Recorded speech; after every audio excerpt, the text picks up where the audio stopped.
November 22 சனிக்கிழமை. மாய்மாலம். குருடனான பரிசேயனே, போஜன பான பாத்திரங்களின் வெளிப்புறம் சுத்தமாகும்படி அவைகளின் உட்புறத்தை முதலாவது சுத்தமாக்கு. மத்தேயு 23:26. ஒரு போஜன பாத்திரமானது வெளிப்புறத்தில் சுத்தமாயிருப்பதை விட உட்புறம் சுத்தமாயிருப்பது மிகவும் அவசியம். அநேகர் வெளிப்புறத்தை மாத்திரம் சுத்தப்படுத்திக் கொண்டு கவர்ச்சியாக தோற்றமளிக்கிறார்கள். கர்த்தரோ உட்புறத்தையே பார்க்கிறவர், உள்ளான பரிசுத்தத்தையே எதிர்பார்க்கிறவர். மாய்மாலக்காரரை வெள்ளையடிக்கப்பட்ட கல்லறை என்று இயேசு அழைத்தார். வெளியே பார்க்க அழகான தோற்றம், உள்ளேயோ அருவருப்பு, எலும்பு, துர்நாற்றம் ஆகியவற்றை மூடி வைத்துவிட்டு வெளிப்புறத்தை மட்டும் வெண்மையாக்கி பளிங்கு கற்கள் பதித்து தூய்மையான தோற்றமாக்கி விடுகிறார்கள். அப்படித்தான் பரிசேயர்களும் சதுசேயர்களும் வேத பாரகர்களும் மனுஷர் பார்வையிலே தங்களை பக்திமான்களைப் போல காண்பித்து நடித்து கொண்டிருந்தார்கள். கர்த்தரோ அவர்களுடைய முகத்தோற்றத்தை பார்த்து ஏமாந்து விடவில்லை.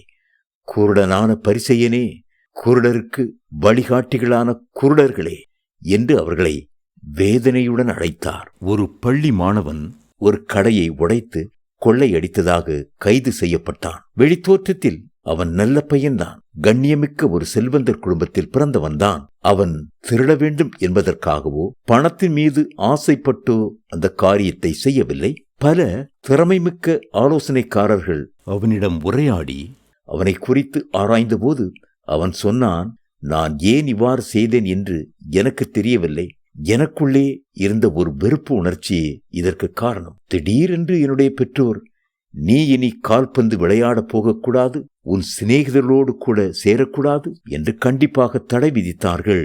அது என் மனநிலையை பாதித்தது. என் வெறுப்பு உணர்வை மனதிலே அடக்கிக் கொள்ளாமல் என் வேதனையை அவர்களுக்கு தெரியப்படுத்தி அவர்களுடைய மனதை புண்படுத்த வேண்டும் என்பதற்காகவே அவ்வாறு நடந்து கொண்டேன் என்றான். கிறிஸ்தவ வாழ்க்கையில் எண்ணங்கள், சிந்தனைகள், யோசனைகள் என ஒரு பகுதியும் செயல்முறை என மற்றொரு பகுதியும் உண்டு. எண்ணங்களில் பரிசுத்தம் இருக்குமானால் செயல்களிலும் பரிசுத்தம் விளங்கும். ஒரு மரத்தின் வேர்கள் பரிசுத்தமாயிருந்தால் அதன் கிளைகளும் பரிசுத்தமாயிருக்கும். பரிசுத்தத்தை பொறுத்த மட்டில் உள்ளான பரிசுத்தத்திற்கு நாம் மிக மிக முக்கியத்துவம் கொடுக்க வேண்டும். அதற்காக வெளியரங்கமான பரிசுத்தத்தில் கவனம் வைக்கக்கூடாது என்பது அல்ல, உள்ளும் புறமும் பரிசுத்தமாயிருக்க வேண்டும் என்பதுதான் கர்த்தருடைய குறிக்கோள்.